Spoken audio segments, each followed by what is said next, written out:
Okay everybody, here is a tutorial on how to create things in FlipGrid. So here I am at flipgrid.com. I go to log in, you might have to go to sign up, in which case you want to create an educator account. For demonstration purposes, let's create a new one. I'll just call it sample grid. And then it's going to ask you right away how you want your students to be able to access it. I always choose school email because all of our students have an email address. But if you wanted it to be public for people who don't have a school email address, then you would choose Educator Learning Community. This student ID one in the middle I've never used, so I don't really know any more about it, but you could probably learn more if you click there. You can rename your grid. It comes up with a name for you automatically, which of course you can do. But I want to have a domain that's a little more specific. Sample grid, obviously that's not available. Sample grid passed. Okay, we're good. So if I go to flipgrid.com/sample grid passed, I'll be able to see that.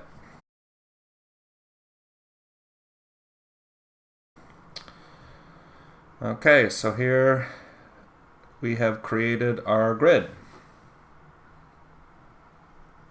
See all of my different grids, and there is my sample grid. Okay. You can add different things to it. If you want it to be active or hidden, how often do you want updates on it when students submit? You can have it be every day or as soon as they submit. Some other options you can adjust with here. But primarily you want to probably be able to change the picture on it. So choose a different picture. If you have your own picture, like a picture of your class, you can upload it there. So you see the books now are on display. If you have a co-teacher, you can both be in charge of the grid by adding a co-pilot. Some other things that you can do if you want to delete the grid and start over. All right, so let's look at these topics. This is where your students are going to submit. So this is the generic topic that they create for you. So let's go ahead and change that.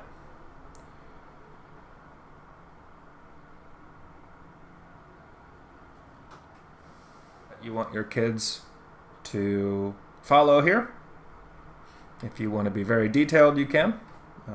This allows you to limit the amount of time your students can submit videos for. So I'm sure you'll have students that want to record and just go on and on and on, but you want to give them a minute max.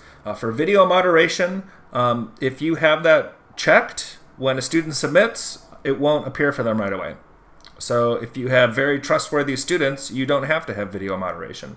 But if you're doing like a middle school grid, for example, you might want to have video moderation turned on, so that way when they submit, other students can see their videos right away without you having seen it first. All right, so let's add a little focus here. This is just going to be the picture that shows up in the topic. If you want it to be a GIF, you can. I chose one from, oh gosh, what movie is that? Oh yeah, Neverending Story. Here you can just add more little directions for the students. If you want it to be sort of highlighted, you can put it here. If you want to attach something to the topic, you can. So if you wanted it to be a video of you describing what to do, you could do that. Or if you wanted it to be something funny, like an Alice Cooper video, that could be cool too. Yeah, this looks good. Okay, so let's have this be part of our grid. I got this tip from Zoe. Whenever I share a YouTube video with students now, I create a safe YouTube link for it. So I took my YouTube video, paste the link there, and it generates a link to that YouTube video without them having to see advertisements. Okay, so you pretty much want your topic to be active all the time. This will change how long students can submit for. So if I choose Friday the 29th being the ending date, at midnight on Friday the 29th, students will no longer be able to submit. and it will go to frozen at that point. Here is what the students will be able to manipulate when they're submitting their videos. This is just what they can draw on. If you want like a really good video without any emojis or drawings on it, then you want to just do selfies only. If you want them to be able to edit the video, you could do selfies and videos. There's some other things in here. I like to turn off student-to-student replies just because it's sort of an open door for trouble. You never know what a student's going to say to another student, especially behind a computer screen, so I always have that one turned off. But all these other things you can have turned on. And I think that's pretty much everything. So let's go ahead and update and take a look and see how we did. So again, here's all my grids. Here's the sample grid we just created. Here's the spot where students will submit. And then this is what you share with the students. So you can copy that, put it in Seesaw or Schoology for the students to submit. If you want people who don't have a North Park Elementary School email address to be able to access it, you can have guest mode as well. Guests can submit if you allow them to. But let's say you just want like the kids' grandparents to see it. You would create that guest mode, copy that, and send it to the parents to share with whoever they want to share it with.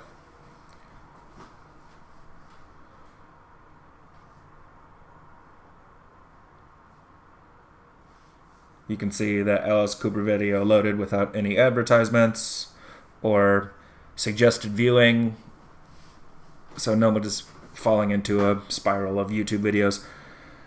And then, yeah, so you could record a response, or you can just let the kids record responses. I like to usually record my own response just to show them what they should be doing. But yeah. So you could have more than one topic in your grid. Like, for example, if you own the grid and you want different grade levels to be able to submit in different places, I would create topics for each group that's going to be submitting. So you see that I've got a second grade place to submit. Let's make one for first graders. Of course, you would want to put detailed prompts in there.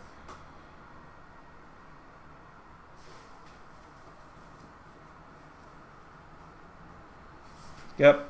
So as you can see, it's all very intuitive. Nobody showed me how to use FlipGrid. I just created an account and went through it little by little and figured out how to do it, and it's pretty user-friendly, so I have no doubt you'll be able to use it. Here is just a couple of grids that I've been working on lately. You can kind of see that this is how the kids appear. You could hide their videos if you don't want other kids to see them. You could download the videos, or you could check them all and download them all, or possibly even delete them all.